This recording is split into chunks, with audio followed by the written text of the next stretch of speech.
Hello, everyone, and welcome to another episode of Offbeat Talks, where we look forward to looking back. Today, we've been joined by half of Telltale Theatre company, Emma Sian Cooper. Hi, Emma. How are you doing? Good, thank you. Very well. Thank you very much for joining us. Well, people should know that we met before, Emma and I, we briefly met a couple times actually at the basement of Temperance Cafe, which is, for those of you who are not from around the area, is a little cafe in the heart of Leamington Spa. Just a lovely place, lovely cozy place. I think actually Adrian has reopened recently, hasn't he? I believe so, yeah, actually. Yeah, he's done Friday. I think you guys posted something on that. Yeah. But he was transitioning from a cafe into like an art gallery, and he was asking for submissions. So I mean, that's definitely refreshing after being closed off. I remember messaging him, wrote him an email because we wanted to do a little open mic event soon, right before the pandemic hit, and we booked it for around April. So I just wanted to double check. I was like, Adrian, what's the state of Temperance? Yeah, we're closing till things, till life is all right again. So it's been a long time.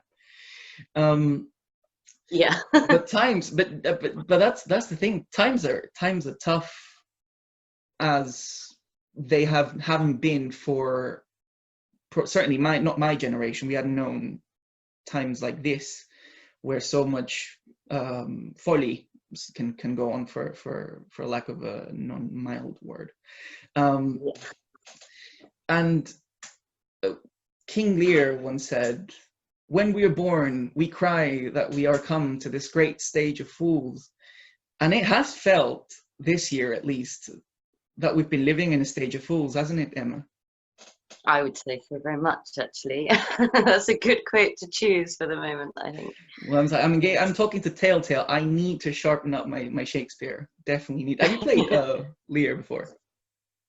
Not him Lear. We're particularly, but the play. Yeah, well, we have a folk tale that inspired King Lear that we do quite regularly. It's an old Scottish folk tale that's also, I think, one of the source tales for Cinderella as well. So who knew Cinderella and King Lear are actually the same story? Yeah, well, it's a great stage of fool this is. And whereabouts was that?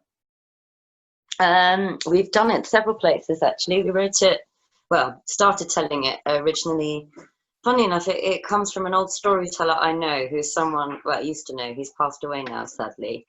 It's a story that he loved to tell. He ran a project called the Forgiveness Project, which was using various pieces of theatre and folk tales, especially, because that was his speciality, to examine the subject of forgiveness and what it means in a kind of secular context, really. So obviously, if you know King Lear at all, there's a lot of talk of forgiveness within that as well. So I came to learn the folktale from then.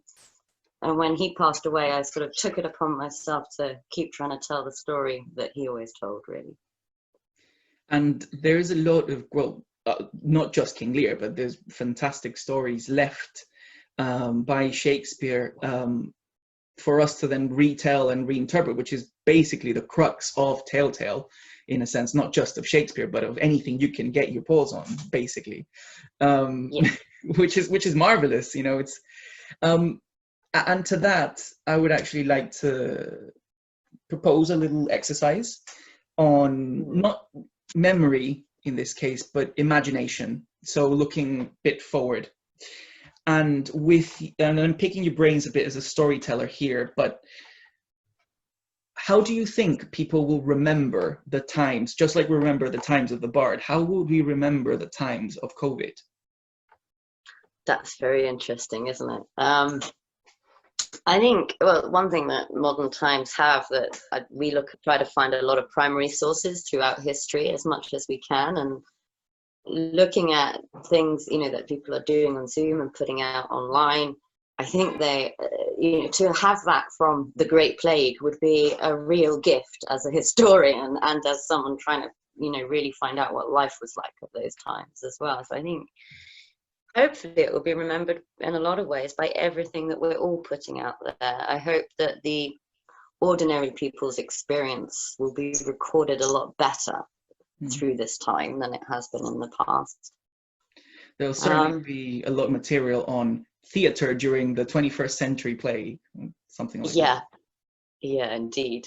But I think it's important to remember it's all of us, isn't it? And the thing that's been lovely to see is suddenly everybody's a little filmmaker or a photographer, which is lovely to see. That it's one thing I've always found about the arts, is that there is an artist in every single one of us. It's just some of us choose to make that more of our life. But it's lovely to see everybody exploring their more artistic sides, I think, which hopefully all of that will be remembered.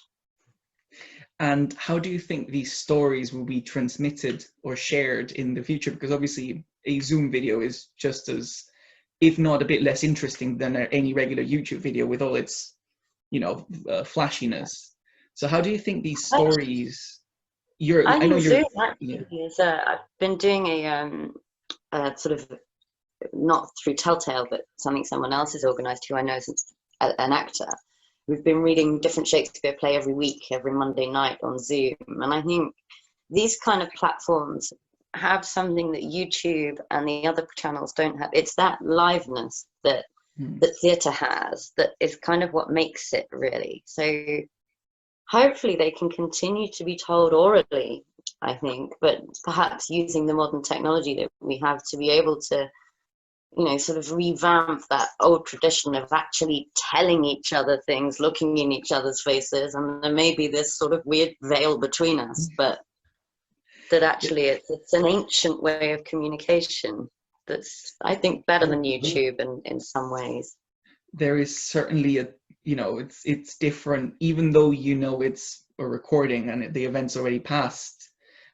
At the time it was live and the nerves were there, and it was probably just as real, which is interesting, because recorded plays, you obviously kind of lose their value for obvious reasons to live performances. But then again, people pay top money to watch National Theatre live stream on their local theatre. Certainly they do it here at the Warwick Arts Centre. So that spirit is kind of magnified. To that, actually, I wanted to kind of be a bit nosy and ask where or what was there a storytelling, say, not to say tradition, but was there a storytelling practice in the Cooper household? No, not at all, actually. Well, in the way that all humans are storytellers, everybody loves to tell a good anecdote, don't they? But no, I think I lived in Wales for quite some time. I think I first came into contact with folk tales really there with the Mabinogion. I don't know if you've heard of that. It's a sort of huge Welsh history legend kind of. It's fantastic. A bit like in the same epic form as the Mahabharata, maybe? Yeah, it is the Welsh Mahabharata, really. Mm-hmm. But mostly storytelling, particularly storytelling in its own right, I get entirely from the man I mentioned earlier, this guy called Dick Leith, who was himself a storyteller and an expert in linguistics and the history of language as well. He taught at several universities, including Birmingham, I think. Mm-hmm. So he kind of really ignited my passion for true storytelling, I think. He spent part of his PhD travelling around Scotland in the 1960s and 70s, where there was still the old traveller communities of the stories that had literally only been told orally, and he was able to, find transcriptions for some of them. And years later, he tracked down one of those storytellers and went, "You have to tell me this story again," and finally got a copy of it. So I think it was kind of his experiences really that inspired me. I owe an awful lot to Dick Leith. At what stage of your life did you encounter him or meet him altogether? Just after finishing university, actually. So I was at Warwick until 2001. Mm-hmm. And then, I met him. I started working with the community theatre company in Leamington, and I met him and some others through that as well. Okay. But I'd always had a passion for history, so the two gelled very well together, I think. What did you do at Warwick? What degree?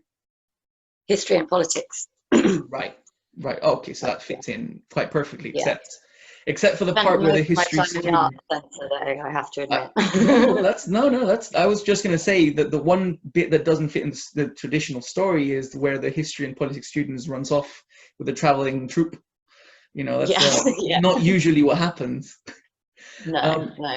So then from there, so by university at that time, you had already done performance, or had you done it before uni? I did it before in Wales, actually. I worked with a community theatre company there that I did a bit of street theatre. We ran some peer-led drama workshops as well during my time at sixth form, really. So there's always been a kind of older figure there, I think, that has guided me, particularly when I was a lot younger. I think that's something you find as you get older as well, is, oh, where have all those people holding my hand gone? So it's important to maintain those connections, I think. And yeah. You know, we become someone else's ancestors in a sense without even realizing. Yeah, I think so. There's a lot of people that influence us that aren't even necessarily part of our family. I think we can have a kind of, there's almost generations within the influences that affect you as well, I think. You've got a Welsh side of your family. Is it both strands of your family, or is it from a longer distant relative? No, we moved there, actually. My mum's side of the family were from the Shropshire Hills originally, so they're very much borderlands people. And my dad's family are all from Richmond in London, so they're very London. Proper. Yes. And one of the things that, well, first of all, because when I saw it, you performed for Woods, and I thought, of course, she's Warwick alumni. It's like we're co-university mates. I don't know what the appropriate term it is for people who have attended the same uni. Yeah. Well, that. But I was like, yeah, of course you would have. And then it was like Warwick Art Centre, Woods. And I was like, yeah, I see that. Well, I've seen that in at least my university life all the time. But what surprised me even more was that you played that the Warwick Art Centre would, and even the student societies would play, probably because it was really recent, but a Sarah Kane, let alone Blasted, a particularly strong show, and you play Kate. Yeah. So, you know, that's like, wow. That's, first of all, I wouldn't imagine Woods in its, as in 2015 to 2019 Woods playing a Sarah Kane of any kind. Really? Yeah, no chance. Because of other restraints and you know, they don't tend to approve small cast sort of productions, and probably different heads in a sense. But how's Blasted? How was playing Blasted, and at what age did you play Kate? I think I was about 21 I would have been by then, actually, I think. So yeah. Almost her age, I think. She's around that age in it. I found it a fascinating piece to explore, actually. We had a great director who did a lot of kind of exploratory workshops with us. So we were in, I don't know if you still rehearse in the meeting rooms in Union North. There used to be meeting rooms there. No, now everyone just books whatever chemistry classroom because they're the bigger ones. Yeah. And then you rehearse there. So yeah. And we blindfolded the character playing Ian, and he was left in the room. And then we were sent in, the soldier and I, one by one, to kind of interact with him. And there's a lot of kind of real exploratory stuff going on. It did affect all three of us quite a lot, actually. I remember the soldier during the run had felt really claustrophobic on the bus into uni, and he had to just get off the bus in Kenilworth and wait for the next one because he just suddenly felt all this kind of pressure on him.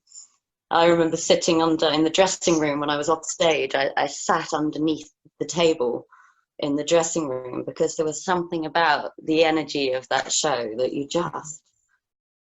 it just gets you, I think. And it's a phenomenal story, and so interesting how many, I know from the original productions when there was a massive reaction to it, a lot of what people were complaining about was things that are referenced within it but don't necessarily happen. So they would talk about Ian raping Kate, but it's only hinted at.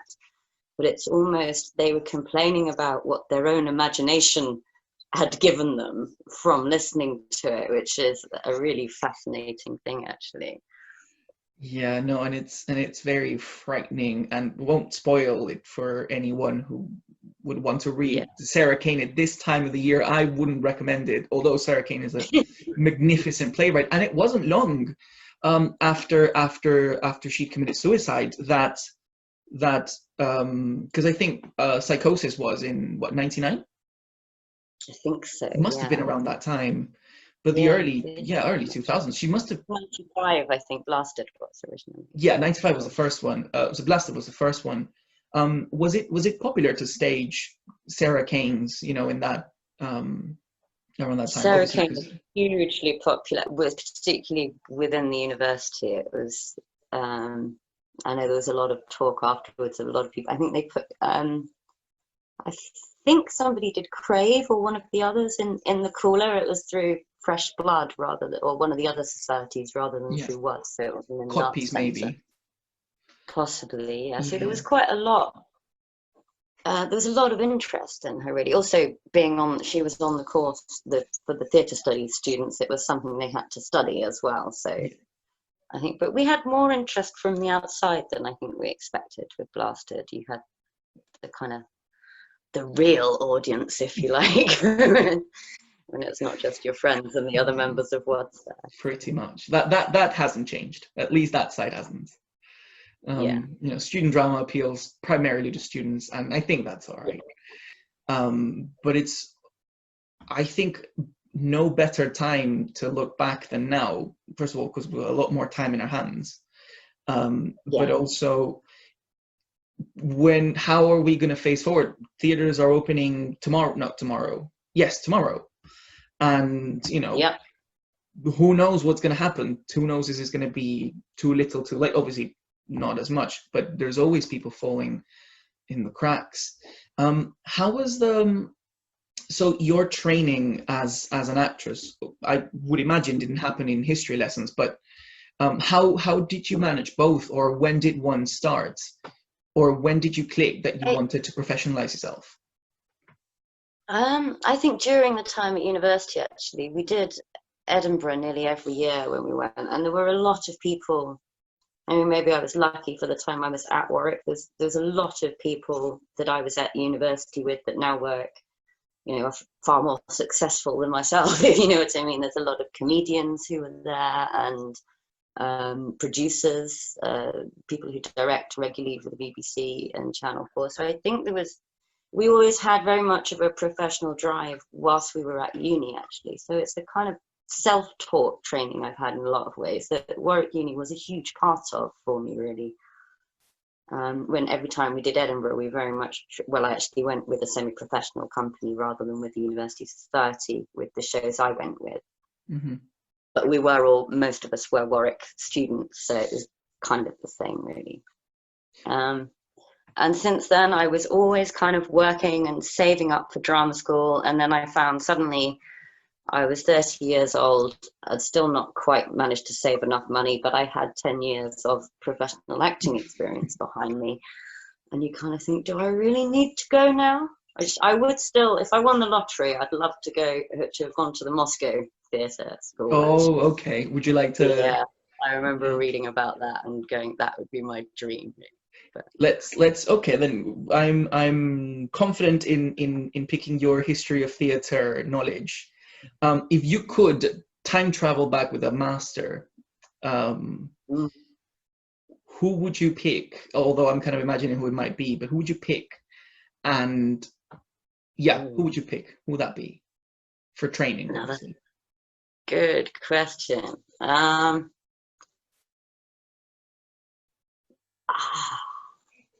don't know. For training, I suppose, the Moscow would have to be Stanislavski in terms of training. But in terms of kind of, if you were to develop through working with people, Samuel Beckett. I'm a big fan of Beckett as well. particularly the work he was doing when he was in France. I was always fascinated by his time in France, and the idea of working and writing bilingually fascinates me. Yeah. Or Yeah. Afra Ben, I have to just give her a name check. And shamefully, we haven't put on one of her plays yet, but we'd love to. I think Afra Ben would be a fascinating person to know. Who do you think, and this is probably an answer that I would like you to address to our audience, but who do you think are the must read or the must know practitioners, writers, authors of the theatre specifically, that I'd say my generation, but I'm already a graduate, but people entering this kind of this great stage of fools should it must read or must come across? I think everyone sort of has Shakespeare, especially in England. You have the Shakespeare at school, but I think experiencing Shakespeare as drama, as it's meant to be, is very important. It's something I came to quite late, because studying it as literature kind of killed it for me, whereas it's when you come to look at it again as true drama is when it really comes to life. So you got to say Shakespeare, really, and Brecht again is quite predictable, but an important one. Boal is a practitioner that I've found really useful. I go back to Boal time and time again. He's great. Who else? I think it's a little bit of everyone in a lot of ways. Reading wise, I don't know if you've ever read any Martin Crimp. I've heard of him. I've not read him though. Yeah, but I'll put that down. I'll write that down. Because he kind of pulls together a lot of the other parts, I think. Have you ever borrowed an exercise? I'm sure you would have, and if so, which one? An exercise of Boal from his Games for Actors and Non-Actors? We used newspaper theatre as a big inspiration for our First World War show. Mm-hmm. So we have a piece that we ran for 4 years. Well, it's still sort of going now, from 2014 to 2018, where we looked at the date of the performance and the area that you were in for the performance. We went back to the local newspapers of that date in that area, and the show is all built entirely out of that, really. And it's not quite true newspaper theatre in its purest sense, but the whole play was really inspired by that. Yeah, no, the 1918 local news series it's fabulous. I remember I looked into them, and I mean, I wish there wasn't a pandemic so I could go see them, but no, we'll come to that, because it's a fascinating part of Telltale. But I want to go back to the training itself, the getting out there part, which is, I think, of much interest to the people who might be watching us. Because some of them, and I'll refer to Warwick just because we're both alumni, but Warwick students, some of them join the theatre program thinking that it's an acting program, some of them. You check and at the time, and I remember the time I applied, Warwick was, or at least the Warwick theatre department was top of the country for theatre and performance. However, it's that little word, performance, that kind of changes the whole dynamic. So people who then go in there think, oh, well, I'll finish and then I'll go straight to drama school. That's not an uncommon thought process. Many people I know did that, yeah. But then, yeah, exactly. And the training in itself is a bit different, because it's a lot more theoretical, or at least it was in the 2015, for the 2015 group. But how did you, or what did you do that you would then go, oh yeah, went to Edinburgh almost every summer with a semi-professional company? That sounds almost ideal for anyone in the situation of, ooh, okay, I'm here, I wanted to do acting, but I'm learning about performance studies. Yeah, very much so. I think that I was just really lucky with, to be honest. And the Edinburghs in particular, there was a director called Bennett Catty, who had a company called Bennett Catty Productions, that I think has shut down now, but it did run for, you know, a good 10 or 15 years or so. And he was a couple of years above me at uni. And I came to see something we did in the Union building somewhere, and had a chat afterwards, and auditioned for a couple of his things and got into the third one, which happened to be the one that went to Edinburgh. So I think really the Edinburgh's in particular, because the one year there were 11 Warwick shows in Edinburgh, and I think a lot of it came from a collective energy that all of us had, and the fact that there were so many people doing it meant there was kind of more chance to do it as well. So in a way, I think particularly if you're still students and you're still at university, just get yourselves together, get enough of you up there that you can support each other, and go for it. Really, it's not as easy. I mean, the shows at Edinburgh increase every year, so it's not what it was. The festival itself has become a lot more corporate. It was already starting when I was there. You know, when I was speaking to people who'd been there 20 years ago, at that time they were going, "Oh, it's not what it was," but it really isn't. I mean, and you it's say just been a gradual, it keeps growing and growing, I think. So it's I think hopefully COVID will be really good in a sense for Edinburgh, in that it's given it a year's breathing space, and hopefully it can sort of reinvent itself and come back in a format that's maybe a bit better for the city itself and for the performers as well. And I definitely want to tap into that, because there's a little key word that would kind of encompass what you just now mentioned, both in terms of the city and for the individual. And I think that word is sustainability, both in terms of the productions themselves, as well as the sustainability of the self, you know, of the individual as a, you know, as your body as a living, breathing, working machine or organism that you need to sustain over time. And I bring this up particularly because Telltale is quite outspoken about being environmentally sustainable, and I would very much like to hear your thoughts on the sustainability of theatre, or lack thereof, in those Edinburgh shows and for the individual. Yeah, I think it's an issue, particularly with the large theatres, I think. I mean, just in terms of how much waste paper there is. Oh, the leaflets, yeah. Well, there's leaflets, and then, you know, we tend to, particularly with new scripts, it's something we've tried to stop doing with Telltale, but there's that, when you're performing new scripts, you write a draft and you will have a read through, and then you go, oh, no, we're going to change it. So you print another script out for everyone, and by the time you've got to the end, there's, you know, just the sheer material waste in a way. I know some of the large theatres will sort of buy, they don't have costume stores, so they will buy new for every production, and then sometimes stuff gets thrown away, which I was horrified to hear that the first time I heard it. Oh my God, people would drive miles to pick up costumes that were to be thrown away.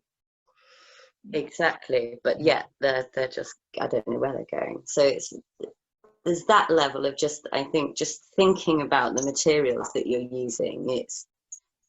Theatre is essential in many ways, but it's not essential that it's wasteful.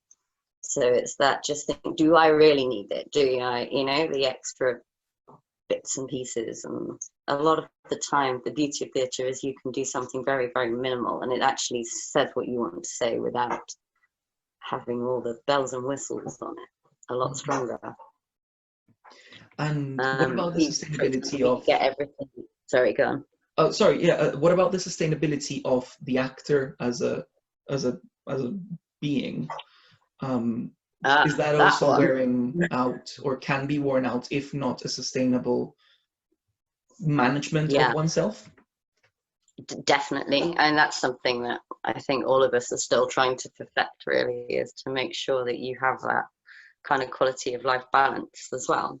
But it's very easy to throw yourself into your work, and it's one of the few things that you can do for 10 days straight and only sleep otherwise, but you do need to eat and drink as well. So sometimes it's a case of it's breaks and rehearsals. One thing that took me years to learn is to take a break before you need one. when you're rehearsing. So plan your breaks and don't wait until everybody's tired in a rehearsal and say, oh, shall we take a break? Because you'll actually affect the progress you make for the rest of the day. It's best to kind of go, the breaks are at these time, and whatever we're doing, as close as possible, we stick to that, even if we're behind. And yeah, take breaks before you've worn yourself out. It took me about 15 years to work that one out. Has it taken, in your experience, you know, if Tarish took just as long to learn to take Probably. breaks? Yeah. I think so, yeah. I think it's something we've kind of realised as Telltale. Once we've had more control over everything ourselves. We both started out more just as actors, so we were on other people's schedules.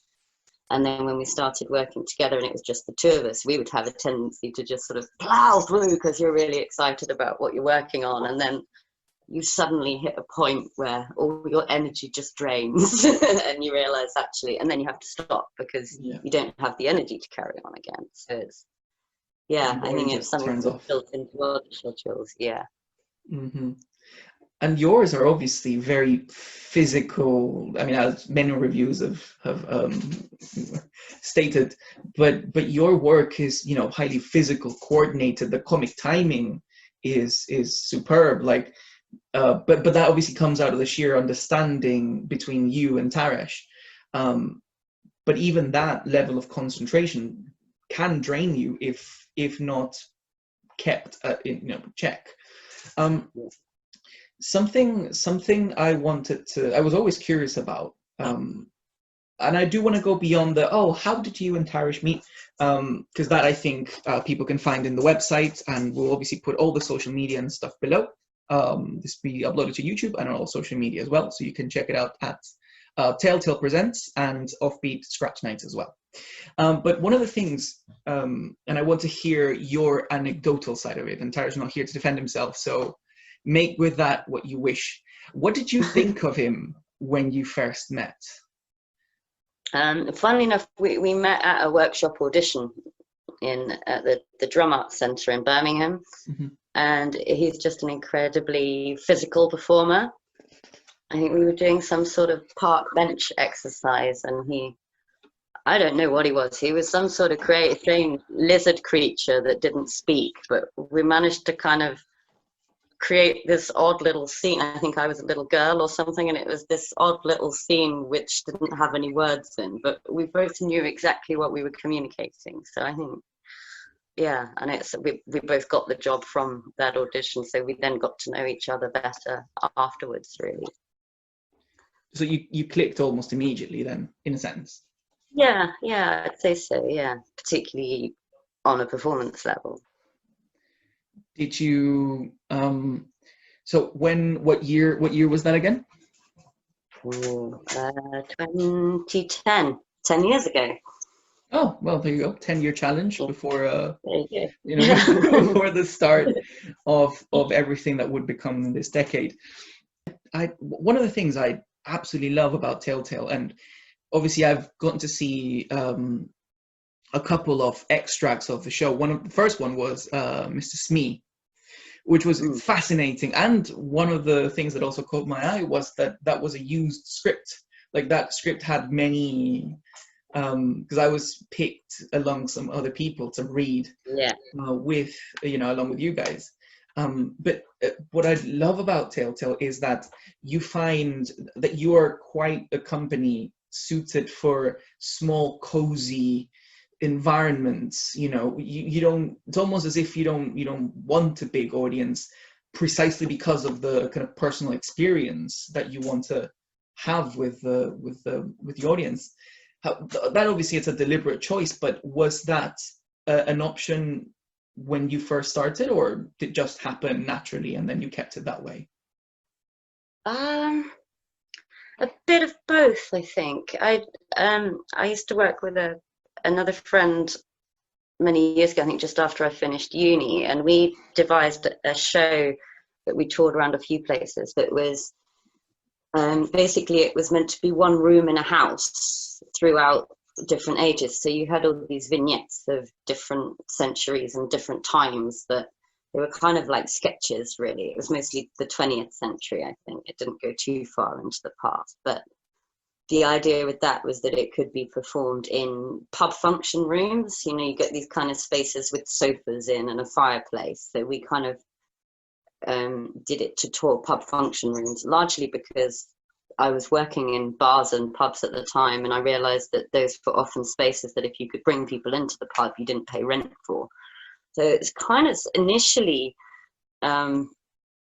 came out of a financial thing, actually. It was like, I know how we can get a free space. Let's make a show that really works in that space rather than one that is fighting the small space.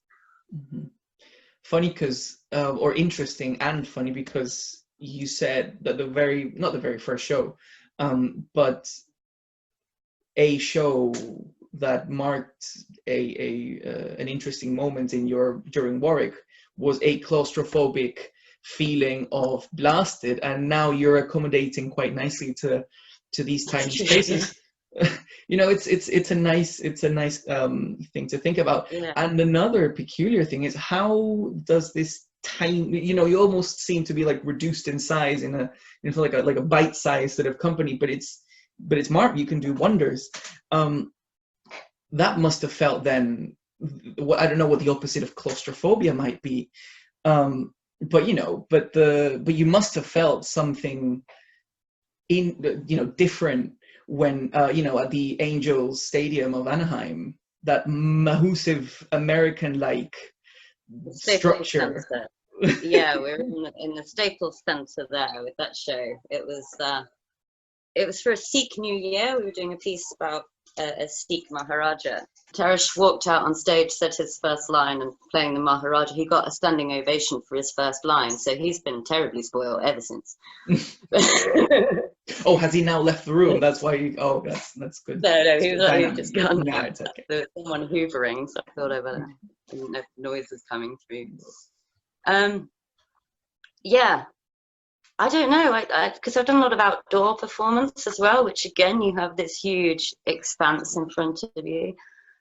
I kind of like any size space, really, but I think it's the smaller ones are the ones that you can't just go and work for somebody else to do. It's partly, it's something we've been developing a lot more over the last couple of years, and actually may really help us with the new restrictions, is a thing that we call the Littlest Theatre in town, where the idea is we have maybe an audience of 5 or 10 was the original plan. I think we had a space that we could fit, well, we thought it only seated 12, and then 15 people turned up, and we went, oh, well, what do you know? They fit, although we couldn't do it that way anymore.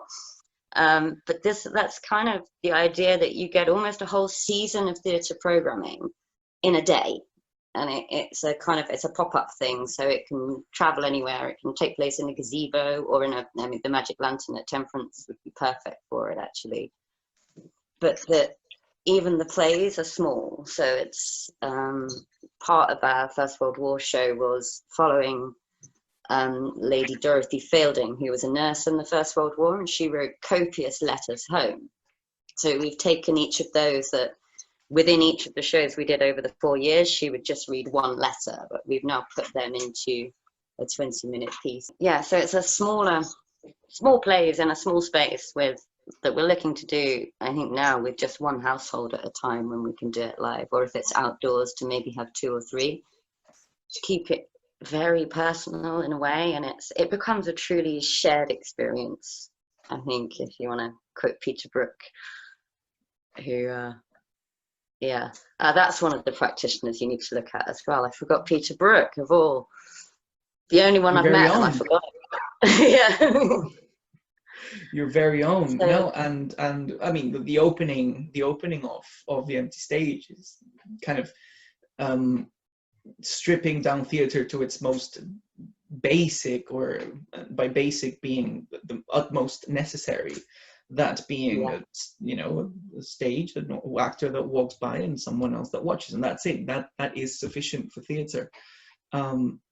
So whether it is by reusing materials or not dumping your unused costumes, or just staying paper friendly, I think we can survive with that. We have, as a collective, for centuries. So that reminds me a lot, actually, of the traveling jesters back in medieval times. You know, they after the banning of theatre by the church, it was traveling jesters in a sense that kept the theatre alive very much in the oral, and Telltale, and to think that we have, and for those of you who don't know, please do check out their website. It's got a lot of information on their shows and the photos, and you can see that a lot of that, not just in the topics that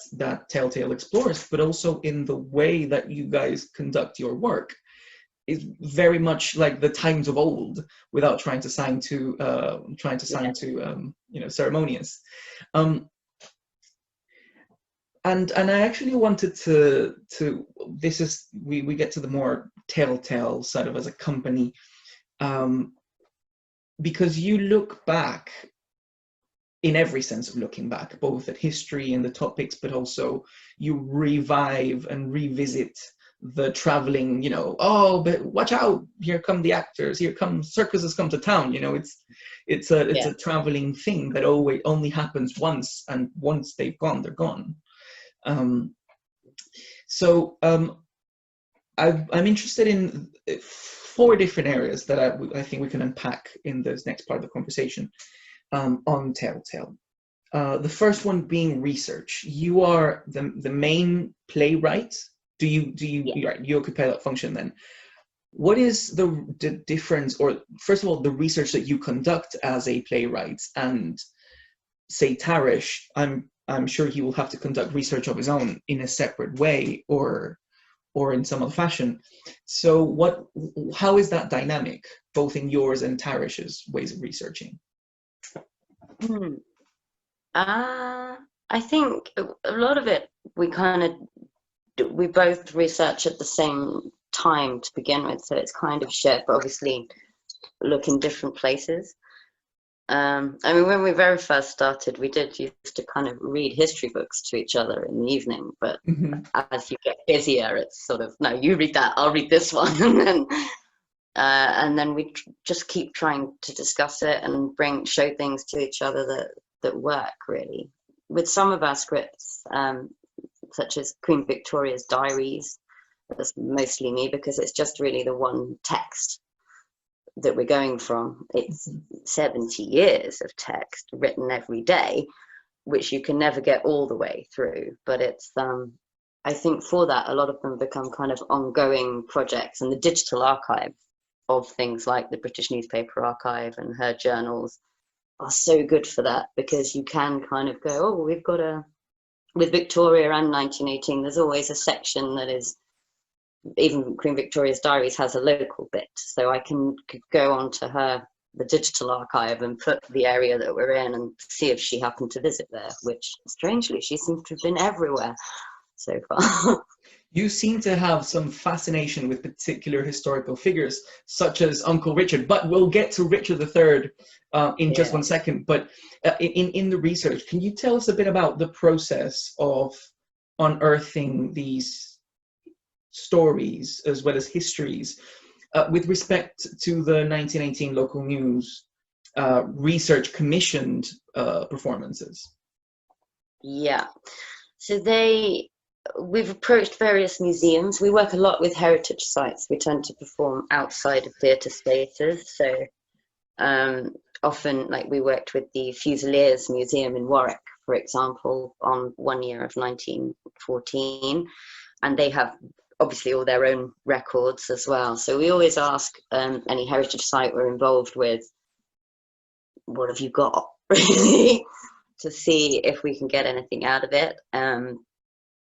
Sometimes stuff's great, but you feel like you haven't used it, but actually it gets in somehow. I remember there were the Fusiliers in particular gave us all these diaries that were the movement diaries of the troops.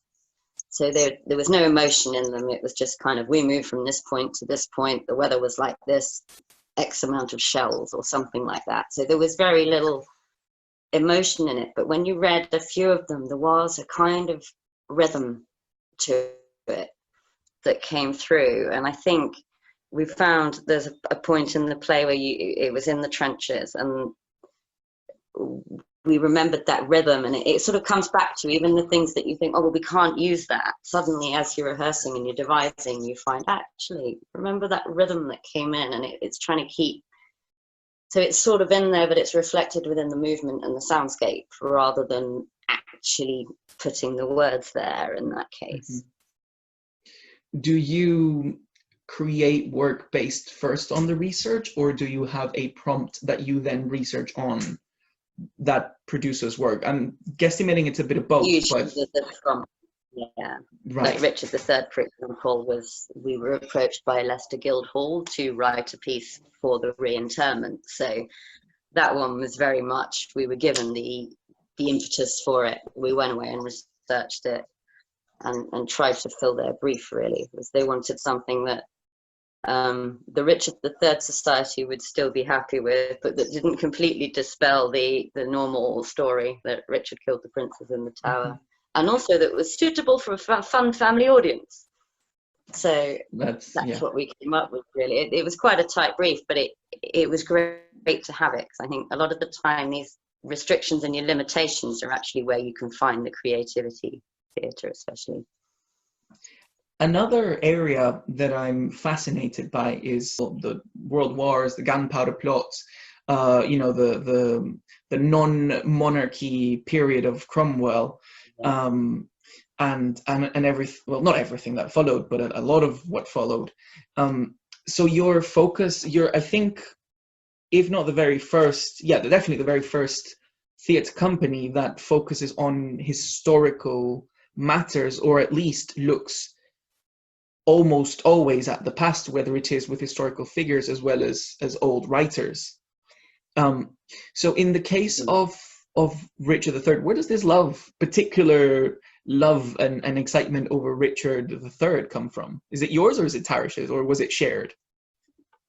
It's funny. It's kind of come through the research, really. We kind of went, oh, they're playing, yes, let's do that. And then you start reading it, and the people that come, we seat people, the audience become the Plantagenet family tree at one point within the story. So you have the whole Wars of the Roses played out with a paper crown and balls of wool. But you still find people have their allegiances, and there are name tags on each of the seats as you come in. So you can kind of choose to sit as Henry V, as an audience member, or whoever you want to be. And we find with every single audience there are still allegiances. We've had people realize that they're sat in the House of Lancaster and gone, oh my God, no, I can't sit here. And they'll move over the other side.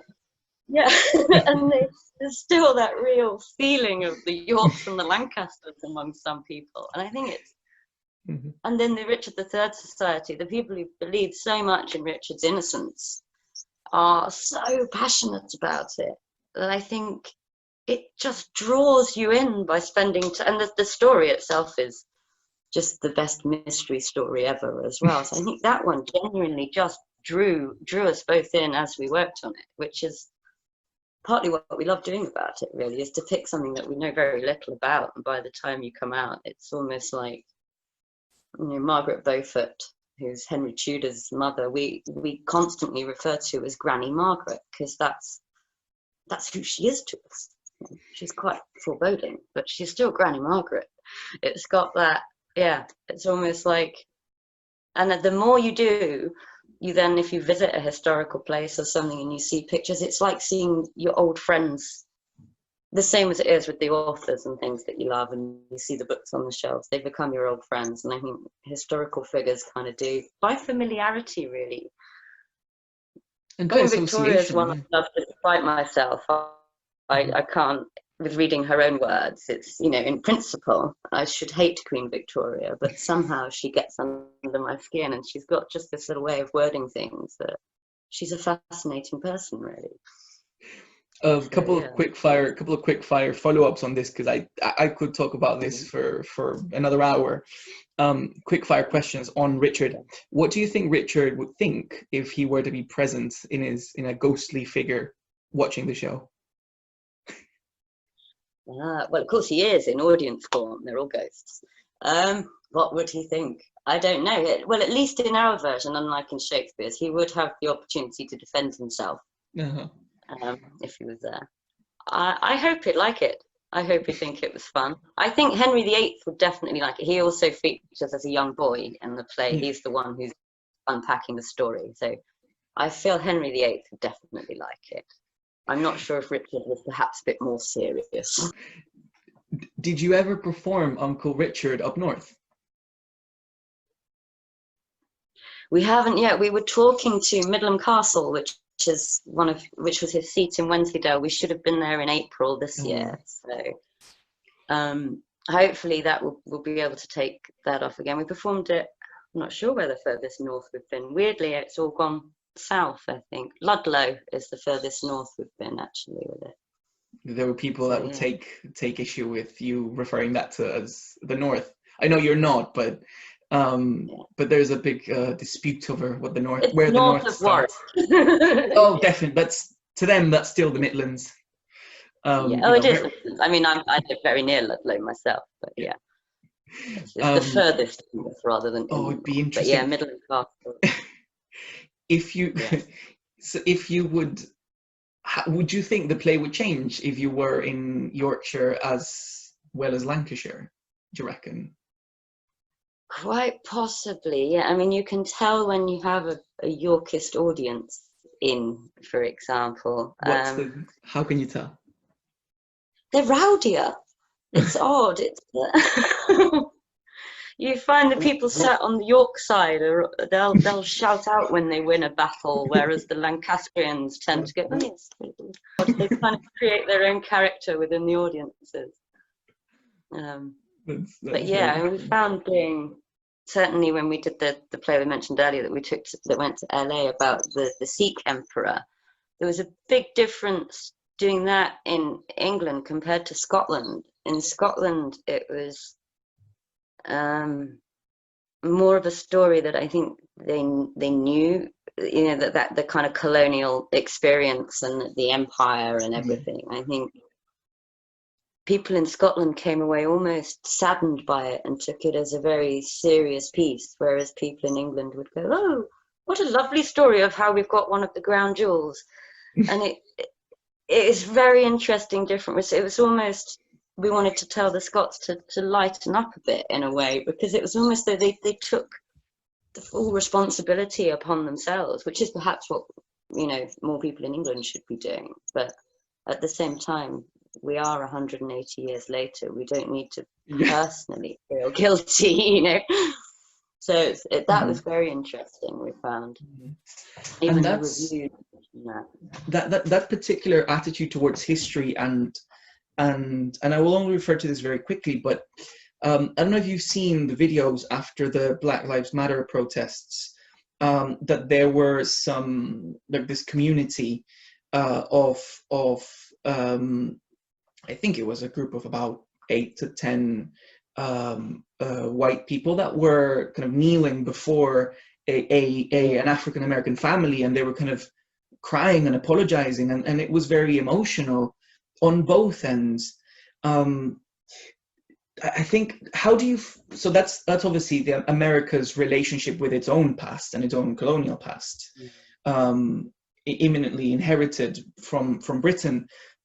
What do you think Britain's actual relationship with its past is?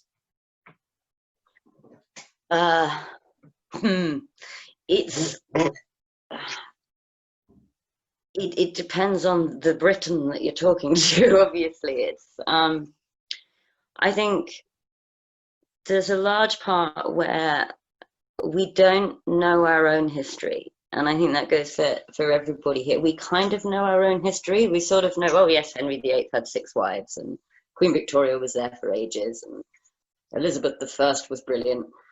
But we don't look at the full picture, I don't think.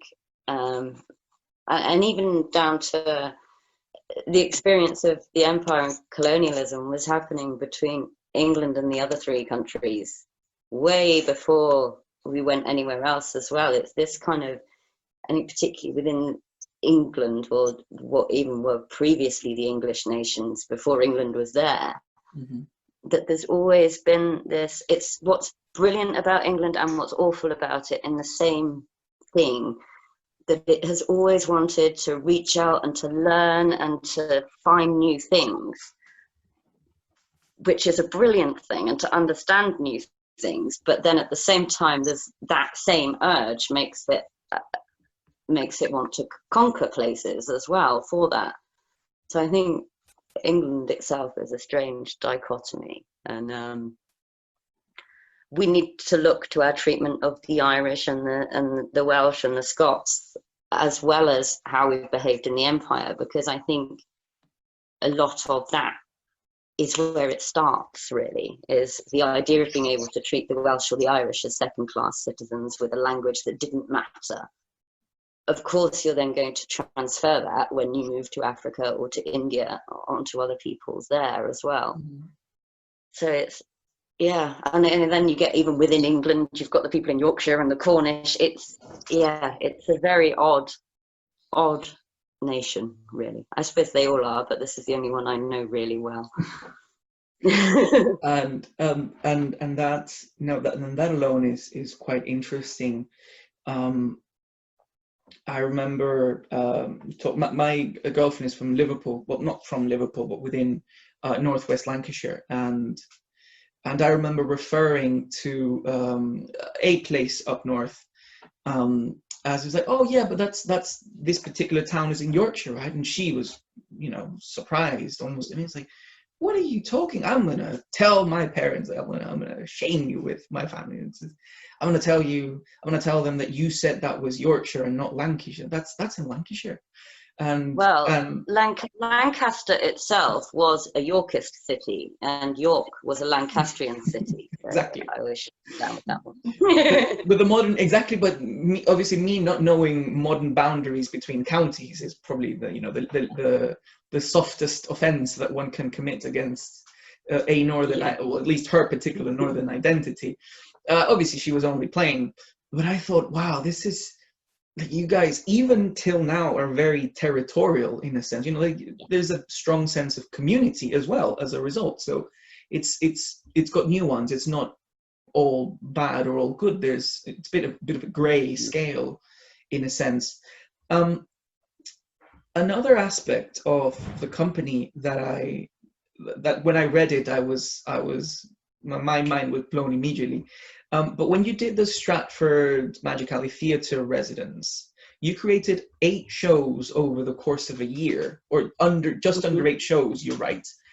How was that? Just a particular creative year? Was that, I don't know what zodiac sign you are, but maybe that year was like you were illuminated, both you and Taresh, in terms of creativity. What was going on that year? It was sort of planned, really, because the venue was very small. Everything had to be in a promenade way, so you couldn't kind of block anything. So the idea was to kind of get lots of beginnings down so that we had the basis to have shows that we could continue to develop and build over the following years, really, which with many of them we still are. So, Real Macbeth, which was one of those, is still in a very loose kind of state. So a lot of them were almost storytelling pieces to begin with, and grew into theatre either over the run at the Magic Alley, or we've taken them further since then. And for those that you didn't have previous material on, or you at least didn't have as planned a stage for them, how was your process from just up to creating those beginnings? I presume theatricalized beginnings of shows, I presume. Yeah. The space helped a lot in that instance. It was, it's the one we were in isn't actually there anymore. It was on Henley Street, a couple of doors down from Shakespeare's birthplace. So it was a beautiful old building. So every show in there took the format of a tour around the building. And there were different rooms that had very different feels to them. So we generally started off by kind of going, oh, well, this part of the story feels like it should be in that space. And there was always one bit that you suddenly had an idea of it in a particular space. And then the rest kind of like building blocks or Lego, really. You kind of Yeah. fit around it because you had to have your route around as well. Mm-hmm. Bit like a puzzle then, pretty much, where you would fit Yeah. shows in different. That's Very much certainly so, yeah. fascinating. We, you know, at work at least, we don't think much of space because we rehearse anywhere. You know, go all the way up to Westwood, to, you know, to the smallest, to the littlest room, to paraphrase, and you would rehearse there, or you would, you know, it'd be a miracle if you actually could get the big studio space that you only get for the running of the show, if not the week. So that adaptability, I think, is definitely something that we can learn about. Sometimes less is more at times, you know. I think that's what we're trying to work on, really. Yeah, and less, and also less in terms of less waste, less, you know, less tiredness, or at least a more calculated level of exhaustion.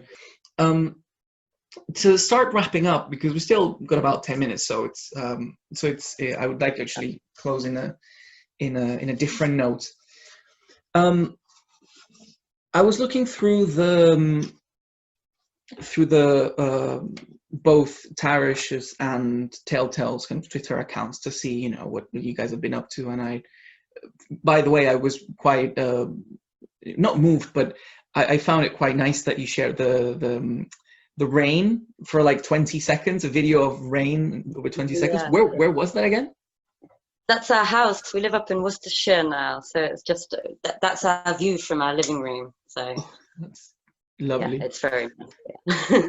Do you get rain? I mean, not now, because now we're finally in summer, but what that must have been, what, a couple weeks ago, I think we got particularly bad rain. Yeah, it's around May, I think it was, actually. Oh, okay, it's a couple of months then. Sure. I can't remember. And yeah, huh? Just a good sounding rain, that one. No, it was quite soothing.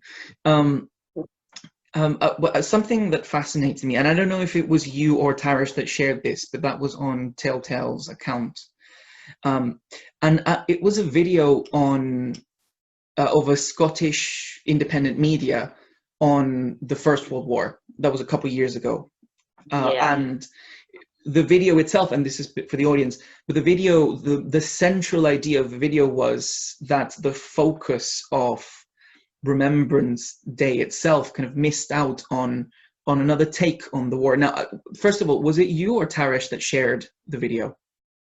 I can't remember now, but I do remember the one you're talking about. It was something that summed up what we'd been talking about in creating the show a great deal. That I don't know if you remember, around the centenary of 1914, there was a lot of. It struck home to me. There had been a terrorist attack. I can't remember which one, and there was a picture of these people who kind of martyred themselves for their cause, and a headline saying how terrible these people were. And you turned over a page, and it literally said our lost few, and it was kind of like, or you know, just the difference in how we were remembering.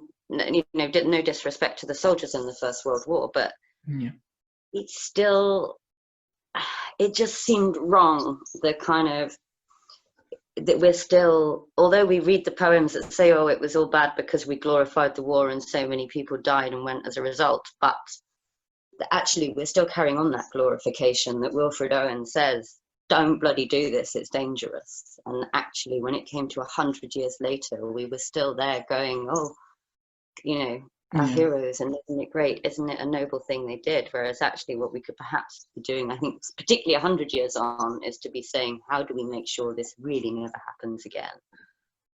They tried. I mean, they tried with the League of Nations at the time, and then with the UN, and you know, results may vary, like some dodgy product might say. I actually wanted to read an extract at the very end, towards like the conclusion of that video. The gentleman reading or presenting this story concluded by saying, official remembrance by the state and politicians obscures this history of revolutions, talking about the riots within the disobeying the French, British, German armies. well, the Russians as well, then became Soviets. It continues, those who were killed in the war for the interests of the rich and powerful are remembered as patriotic martyrs. Those ordinary soldiers and workers who ended the war by turning on their own governments are forgotten. And actually, I'm quite curious. I don't know if you do know this particular figure, or if this might be another prompt for something, for perhaps a retake on World War I. But are you familiar with the figure of Harry Patch, also known as the Last Fighting Tommy? Vaguely, not Right. in any depth. But yeah, that's fair enough. But his story, and say this post interview because it's a fascinating story. But it's very much in line with the spirit of the Christmas truce, for example. How in the midst of the carnage, there was a time to lay down arms, and while it wasn't the same in every bit of the trenches, because the French were particularly, there was a lot of animosity against the Germans, so they wouldn't really play football much, but but in the middle of that, they can just drop the weapons and be humans. Be human. They were human beings. They were just following orders or shot otherwise. How important it is to capture the B sides of our history. The bits that aren't perhaps like the ghost stories in a sense, the shadow ones. I think that's what we're all about, really. They're the stories that we're always looking for and always trying to tell. So obviously we think they're very important. I think they're important for now as well, because the more of those that you know from the past, the more we should be looking to lots of different angles now as well. Did you think differently of the war in that, you may have been exposed at a younger age to some material, some glorification and whatnot, but did you think differently of the war when you were younger? Or did you have not much of an opinion on it? No, I don't think I did. My dad's sort of got quite a similar opinion on that. So I think the story of the conscientious objector and that kind of thing, even, I don't know if in Dad's army, one of them was a conscientious objector. It comes up during the Second World War that one of them hadn't fought in the First World War. And I remember watching that episode as a child and just thinking it was awful that they would judge him because he hadn't fought. And I think that actually weirdly really stuck with me. Final couple questions.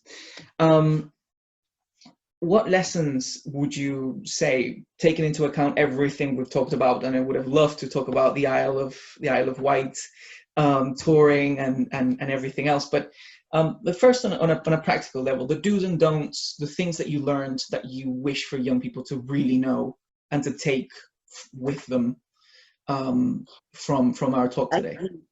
I think it's particularly with theatre, and especially for writers in particular, because I think it's easier to find a play to be in as an actor. To actually get your play written is difficult, and don't wait around for somebody else to help you to make it happen or to make it happen for you. The more you just do stuff for yourself or with a couple of people that you work very closely with, it always leads on to something else as well. So yeah, just do it, I would say, really, rather than, it's very easy to talk about things and think about them. But so a lot of my friends from Warwick, shortly after graduated, when they moved to London about 2 years later, set up meetings that were called WAWOD meetings, which was short for what are we actually doing? So it was all very well to live in London and say, yeah, I'm an actor or I'm a writer, but no one was actually getting stuff, and everyone had ideas, but stuff wasn't happening. So they would just have meetings as a group of friends to go, okay, so you're talking about this project, what have you actually done to get it closer to being done than it was last time we met? And those kind of support networks are really important, I think. So yeah, get on each other's backs. Pretty much. There can be it can be very much a bubble, as we say, Warwick. Final question, and I always like to close on this because it brings out something interesting. But if Emma were to face Emma, we've done a lot of time traveling, but if Emma were to face pre-university Emma right before your fresher years, before you even perhaps knew that you were going to get into performance, Yeah. what would you say to her? Save your money in the first year, definitely. No, just to probably try and do more. It wasn't till my second year I engaged properly with it, so I'd have said I got so much out of those last 2 years to have just started earlier. Really. All right then. Thank you so much, Emma.